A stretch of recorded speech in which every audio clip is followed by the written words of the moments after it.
এই যে নবাব নন্দিনী, ঘুম হলো? রোজ তো বলিস বাবা বাজার থেকে কি এনেছে, উঠে দেখুন আজ কি এনেছে। কি এনেছে? ওমা, বাগদা চিংড়ি। এইবার মাছটা ছাড়িয়ে মশলাটা বেটে দিয়ে আমায় উদ্ধার করুন। মিক্সিতে করে দেই। মনে রাখবি বাটা মশলার স্বাদ সবসময় বেশি হয়। কিন্তু করছো কি?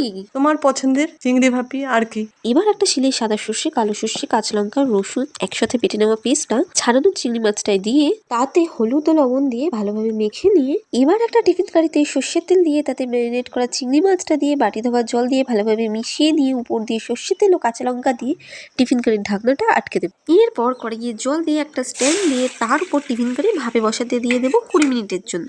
20 মিনিট বাদে ঢাকা খুলে নামিয়ে নিলেই রেডি। আর হ্যাঁ, যারা আমার চ্যানেল নতুন ও যাদের রেসিপি ভালো লেগেছে তারা please please please like share subscribe করতে ভুলো না কিন্তু। আর খেতে হয়েছে অসাধারণ। গরম গরম এক থালা ভাত এটা দিয়ে আরামসে শেষ হয়ে যাবে।